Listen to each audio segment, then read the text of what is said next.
Olá, vamos hoje fazer uma exploração profunda na química, na evolução dos modelos atômicos. Isso mesmo. Como é que essa nossa ideia da matéria mudou tanto, né? A gente tem aqui vários artigos, pesquisas, inclusive um estudo bem interessante do Cefetec sobre como os alunos de ensino médio entendem isso. Exato. E essa pesquisa, olha, ela mostra que é um tema bem complexo, difícil de visualizar para muitos alunos, sabe? É. Eles não conseguem muito bem ligar esses modelos abstratos com o dia a dia. Então, a nossa conversa hoje vai ser não só sobre os modelos em si, mas por que eles mudaram, né? E o que isso diz para a gente sobre como a ciência funciona. Perfeito. Então vamos lá desvendar isso, começando pelo começo mesmo, lá atrás. Grécia Antiga. Isso, a ideia de átomo, lá com Leucipo e Demócrito, tipo uma partícula indivisível. Mas, nossa, demorou séculos para virar um modelo científico de verdade. O que deu o start? Olha, foi a necessidade de explicar o que se via em experimentos. E é super importante lembrar, como o Chassotti fala, que modelos são ferramentas, representações simplificadas de algo que a gente não vê direto, né? Ferramentas para pensar. Gostei disso. Exato. Bom, o primeiro modelo científico moderno mesmo foi o do John Dalton, lá por 1803, 1808. A famosa bola de bilhar. Essa mesma, uma esfera maciça, indivisível e indestrutível. E átomos do mesmo elemento seriam iguaizinhos. Simples, né? Mas para a época... Revolucionário. Mas, claro, tinha suas limitações. Dalton não pensou em partículas menores nem em carga elétrica. que logo iam aparecer. Pois é. E olha, a aceitação não foi assim de uma hora para outra. Teve resistência, viu? Lá no Congresso de Karlsruhe, por exemplo, o debate foi quente. A ciência nem sempre anda em linha reta, né? Faz sentido.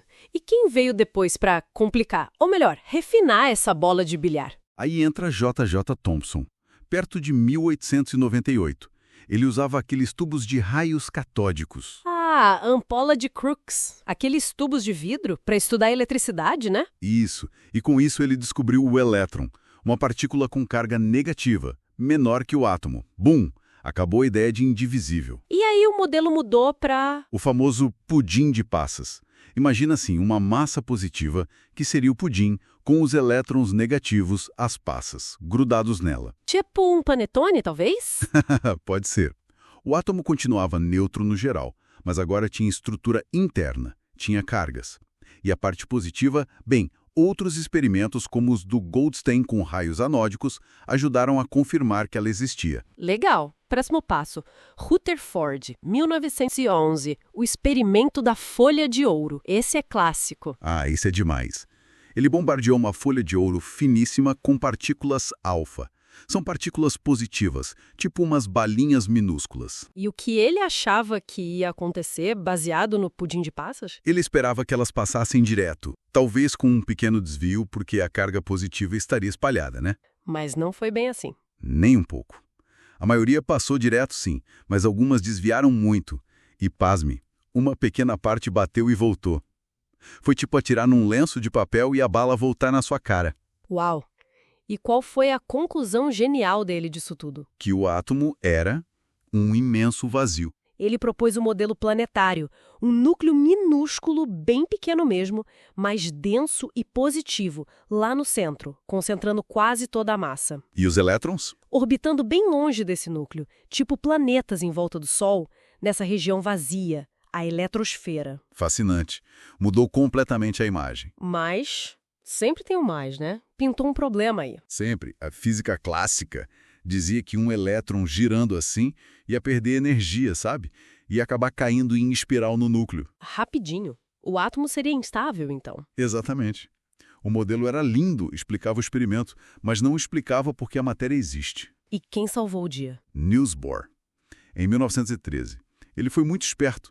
Combinou o modelo do Rutherford com as ideias novas que estavam surgindo, a tal da mecânica quântica, de Max Planck. E o que ele propôs de diferente? Bohr disse, olha, os elétrons não podem ficar em qualquer órbita, só em algumas órbitas específicas, permitidas, como se fossem degraus de energia, camada K, L, M. Com energia constante em cada camada, certo? Isso.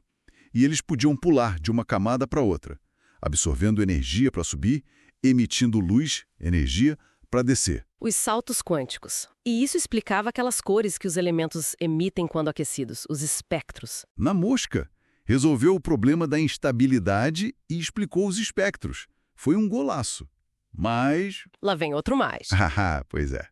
O modelo de Bohr funcionava que era uma beleza para o hidrogênio, que só tem um elétron.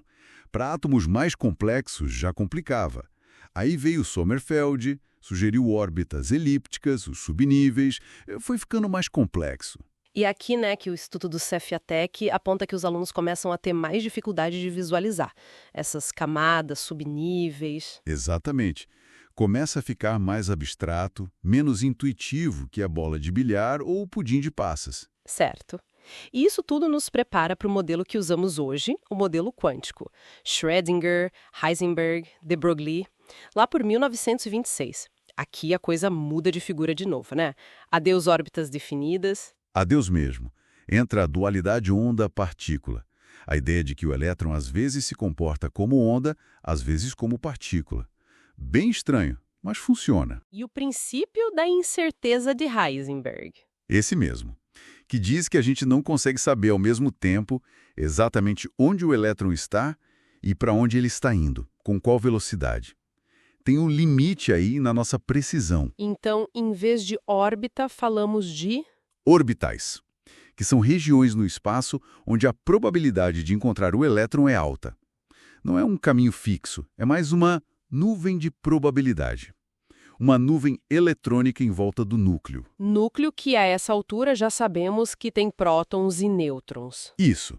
E a equação de Schrödinger, bem complexa, descreve matematicamente essas probabilidades e os níveis de energia quantizados. E essa nuvem eletrônica é justamente o conceito que a pesquisa do Cefet mostrou ser o mais difícil para os alunos, né? Visualizar essa probabilidade. Sim, muito abstrato. Muitos ainda ficam com as imagens mais concretas lá do começo. Quando a pesquisa perguntou o que viria depois, com um ponto de interrogação, apareceram respostas como nuvem de elétrons ou até nuvem de pensamentos, mostrando essa dificuldade em pegar a natureza probabilística e também a ideia de que a ciência continua evoluindo. Interessante. Os alunos um pouco mais avançados já mostraram uma compreensão melhor, o que só reforça, a importância de ensinar não só os modelos finais, mas o processo, como a gente chegou lá, porque mudou e que são, afinal, representações que a gente vai refinando. Nossa, que jornada, hein? Da bolinha de bilhar maciça para essa nuvem de probabilidade quântica. Cada modelo sendo um degrau. Construído sobre o anterior, impulsionado por novas perguntas, novas evidências experimentais. É assim que a ciência avança, questionando, testando, corrigindo e refinando. Essas são as nossas melhores lentes para tentar enxergar esse mundo invisível, mas que forma tudo. Exatamente. E fica a reflexão, Pensando naquele ponto de interrogação da pesquisa. Se em pouco mais de 100 anos a nossa visão do átomo mudou tão radicalmente assim, o que será que vem pela frente? Que descobertas podem redesenhar tudo de novo? O que ainda falta a gente descobrir sobre a matéria fundamental?